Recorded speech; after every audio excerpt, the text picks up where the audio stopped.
ایک رات سارہ کو گھر واپس لوٹتے ہوئے بہت دیر ہو گئی تھی۔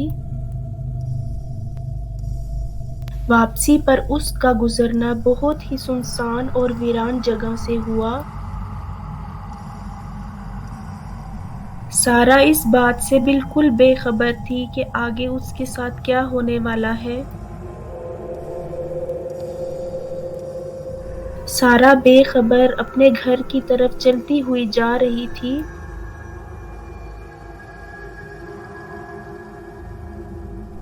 تھوڑی دور چلنے کے بعد اسے احساس ہوا جیسے کوئی اس کا پیچھا کر رہا ہے۔ سارہ بہت ڈری ہوئی تھی اور ڈر کے مارے اس کی ہمت نہیں ہو رہی تھی کہ وہ پیچھے مڑ کے دیکھے۔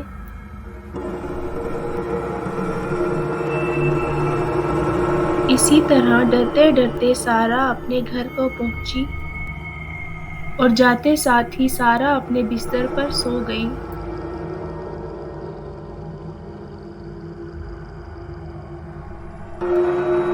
اچانک سارہ نے اپنے کمرے میں بہت خوفناک آواز سنی۔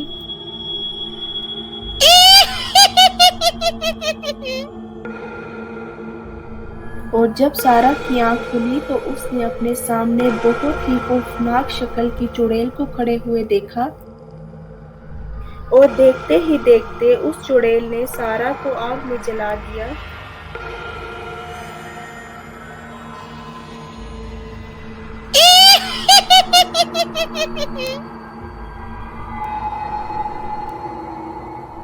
اور پھر چڑیل وہاں سے غائب ہو گئی۔ اور دیکھتے ہی دیکھتے سارہ آگ میں جل کر راکھ ہو گئی۔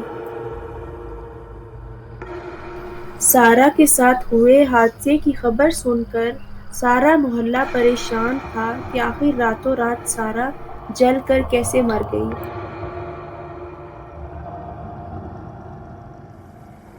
اسی رات بیلا کا گزر بھی اسی جنگل سے ہوا اور اچانک سے وہی چڑیل بیلا کے سامنے آ جاتی ہے۔ بیلا ڈر کے مارے چلانا شروع کر دیتی ہے۔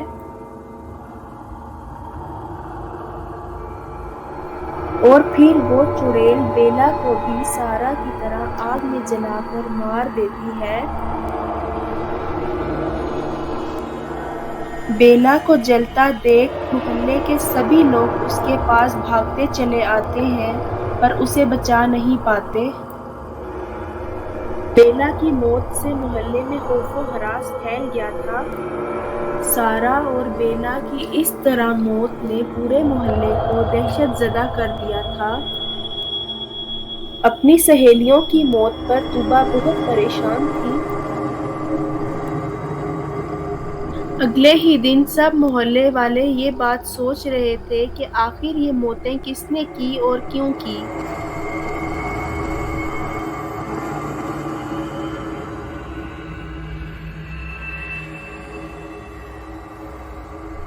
اس رات ڈر کے مارے اچانک طوبیٰ کی آنکھ کھل گئی اور بے چینی کی وجہ سے طوبیٰ اٹھ کر باہر چلی گئی۔ ڈر اور خوف کے مارے طوبیٰ کو کچھ سمجھ نہیں آ رہا تھا کہ وہ کیا کرے۔ اسی پریشانی کی حالت میں طوبیٰ نے دیکھا کہ اس کے سامنے ایک چڑیل کھڑی ہے۔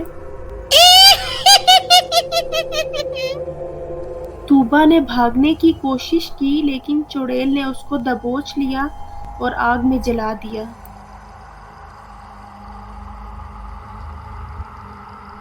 جیسے ہی طوبیٰ کے شوہر نے اس کے چیخنے کی آواز سنی وہ بھاگتا ہوا باہر گیا اور طوبیٰ کو جلتا ہوا دیکھ کر زاروں قطار رونے لگا۔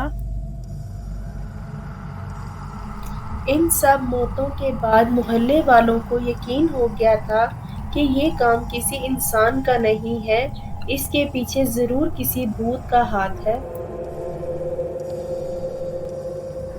محلے کے لوگ مسجد کے امام کو لے کر اسی جگہ پر جاتے ہیں جہاں پر یہ واقعہ پیش آیا تھا۔ امام صاحب کے بلانے پر جب چڑیل ان کے سامنے اچانک آ جاتی ہے تو امام صاحب اس سے پوچھتے ہیں کہ آخر تم نے یہ سب کیوں کیا؟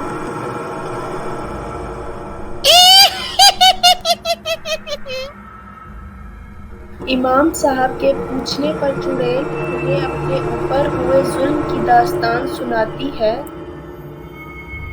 چڑیل انہیں بتاتی ہے کہ یہ تینوں اس کی موت کی ذمہ دار ہیں۔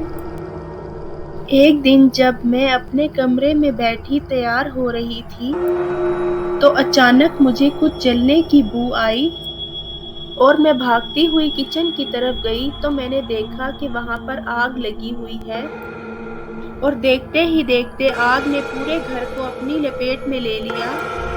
میں چیختی ہوئی کھڑکی کی طرف بھاگی تو میں نے ان تینوں کو نیچے سے گزرتے ہوئے دیکھا۔ میں نے ان تینوں کو مدد کے لیے پکارا پر وہ تینوں مجھے دیکھ کر بھاگ گئیں اور مجھے اسی آگ میں چھوڑ کر چلی گئیں اور آگ نے سب کچھ جلا کر راکھ کر دیا۔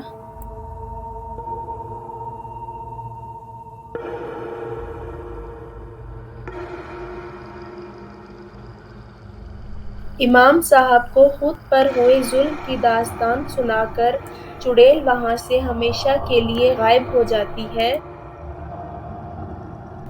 چڑیل کے جاتے ہی امام صاحب محلے والوں کو لے کر واپس اپنے گھر چلے جاتے ہیں اور امام صاحب سب کو نصیحت کرتے ہیں کہ ہمیں مشکل وقت میں دوسروں کی مدد کرنی چاہیے۔